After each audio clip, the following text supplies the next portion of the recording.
नमस्कार मित्रांनो, welcome back to Laxmiputra blogs motivational videos. मित्रांनो, खोटे बोला पण रेटून बोला.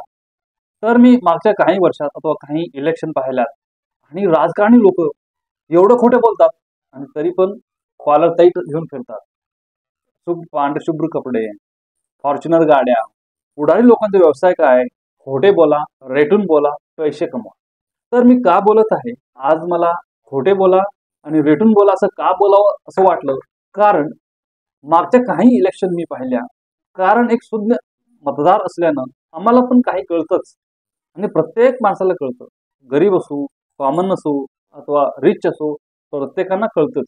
आम्ही जास्त लक्ष देत नाही राजकारणात, कारण आपल्याला माहिती आहे आपण जर राजकारणात लक्ष देत गेलो तर गावापासून आपल्याला विरोधक तयार होतात. भरपूर लोकांसोबत सामना करावा लागतं आणि तेवढ्यात पॉलिटिशियन लोकांच्या समोर आपण कॉमन लोक कुठे टिकत नाही, कारण त्यांचे पाडे लय जड असतात. कुठेही असा त्यांच्याबद्दल तुम्ही काही बोलले, त्यांना असं मनाला वाटलं, त्यांचे कार्यकर्ते गावात गल्लीपासून असतात. दिल्लीचे माणसाचे कार्यकर्ते गल्लीपासून असतात. मग आपलं काय खरं नाही तेव्हा. म्हणून आपण त्याकडे जास्त लक्ष देत नाही. हळूहळू मी पण त्या पॉलिटिशियन मध्ये अथवा राजकारणात थोडं इंटरेस्ट घेतलं आणि थोडं राजकारणाबद्दल वाचण्याचं आवड निर्माण होऊ लागली. आणि काही कॅम्पेन इलेक्शन हे मी बघितलं, तो वाचलं. मग तेव्हा कळालं प्रत्येक माणसाला हे ऍक्सेप्ट करावंच लागेल. असं कुठलंही पॉलिटिशियन नाही की त्याचं संपत्ती करोडच्या अलीकडे. प्रत्येक राजकारण्याचं संपत्ती करोडच्या पलीकडेच आहे. काही पक्षाचे आसने बघितलो तर प्रत्येक पक्ष काही ना काही खोटं सांगितलेलंच आहे. प्रत्येक पुढारी हा खोटा बोलतोच, हे मी पाहिलेलं आहे. तर आपण मेन मुद्द्याकडे वळूया. आपण आज बोलणार आहोत महाराष्ट्रातील राजकारणाबद्दल. ते पण भरपूर आश्वासने दिले, लॉलीपॉप दिले की आम्ही हे करू ते करू. ते पण अर्धवट सोडून गेले आणि ह्यांनी लॉलीपॉप देऊन सत्तेवर आले. स्पेशली बोला लाडकी बहीण योजना, त्यानंतर कर्जमाफी, शेतकऱ्यांच्या हिताबद्दल आपण भरपूर काम करू, गुन्हेगारी मुक्त महाराष्ट्र घडवू. गुन्हेगारी मागच्या गव्हर्नमेंटच्या काळात पण घडत होते आणि आता पण तेच चालू आहे. आणि ह्यांनी सत्तेत येताना तेच बोलले होते की आम्ही गुन्हेगारी मुक्त महाराष्ट्र बनवू, आणि मागचे लोक पण तेच बोलत होते की आम्ही गुन्हेगारी मुक्त महाराष्ट्रातच राहतो. मागच्या गव्हर्नमेंटमध्ये पण तोच सीन होता जो आताचा सीन आहे. तेव्हा पण गुन्हेगारी दिवसेंदिवस वाढतच होते आणि आज पण गुन्हेगारी दिवसेंदिवस वाढतच आहे. पण गुन्हेगारी का वाढतं मित्रांनो? मतदान जे करतात, जे शेतकरी आहेत, जे गरीब आहेत आणि जे कॉमन लोक आहेत, या लोकांमध्ये एकही नाही. एकही असून काय करायचं, तो पण एक क्वेश्चन आहे. कारण एक व्हा, मार्च करा, चळवळ करा.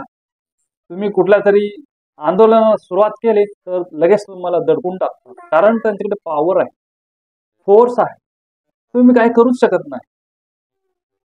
भरपूर झालं जाणार, उपोषणाला बसणार, आम्ही हे करू ते करू बोलणार. पण हे जे पुढारी लोक आहेत ते भयंकर पुढे आहेत. ते पुढारी लोक अतिशय हुशार आहेत.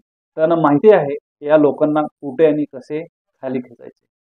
आमच्यामध्येच भांडण लावून टाकतात. कधी भाऊ, कधी गावागावात, कधी जिल्ह्यात, राज्यात, कधी समाजात भांडण लावलं की त्यांचे काजू बदाम त्यांचा आरामच चालतं. पण हे लोक, आपले जे काही लोक भांडण करतात ते असंच भांडण करतच जाईल. तर मित्रांनो, बोलण्याचा उद्देश तुम्हाला कळलंच असेल की खोटे आश्वासने पुढारी लोक भरपूर देतात. खोट्या आश्वासनावरच ते जगतात आणि की खोटे रेटून बोलतात आणि पैसे खेचून आणतात. तर मित्रांनो, आपण जागरूक झालं पाहिजे असं आपल्याला वाटतं. पण नंतर असं पण विचार येतं की जागरूक होऊन काय करायचं? कुठल्या तरी पुढाऱ्याबद्दल अथवा पक्षाबद्दल आपण काही निगेटिव्ह बोललो तर लगेच आपल्याला हायच आपली रवानगी आहे तिथंच. 2-4 टायर मध्ये घालून थर्ड डिग्री करतात आणि परत आम्ही तोंडच उघडत नाही. ते हाल आपल्याला कारण त्यांच्याकडे पॉवर आहे. पण तो पॉवर खेचायचा पण पॉवर आमच्याकडे आहे. पण एकी हेच बळ, तिथे एकीच नाही, लीडर नाही, लीड करणारा कोणी नाही. त्यासाठी टाइम आलं की आपलं जीवन सॅक्रिफाईस करावं लागतं. देशासाठी, राज्यासाठी आपलं जीवन त्याग करावं लागतं. आता तेवढे मोठे योद्धा भेटणं कठीण आहे, सोपं नाही. पण हे जो लोक आहेत अंगठे बहादूर, याने की सगळेच अंगठे बहादूर नसतात राजकारणामध्ये. अतिशय हुशार लोक असतात, अंगठे बहादूर सुद्धा चतुर असतात. आपण मूर्ख असतो की त्यांना तिथं बसवतो, त्यांना वोट देतो. तर माझ्या मित्रांनी एक वाक्य मला भरपूर दिवसाच्या अगोदर सांगितलं होता, मास्तर खोटं बोला पण रेटून बोला. तर मला ते कळलं की आज असंच मी विचार करता करता यात त्याचा आठवण आला आणि म्हणून मला असं वाटलं की आज हा व्हिडिओ बनवला पाहिजे. कारण एवढं खोटं राजकारणी लोक बोलतात तर काय विचार करत नाही. असे भरपूर तुम्ही 70 वर्षात काढा. कोणी म्हणतो गरीबी हटाओ, कोणी म्हणतो ये करो वो करो, कुछ भी नहीं हटा आहे ते.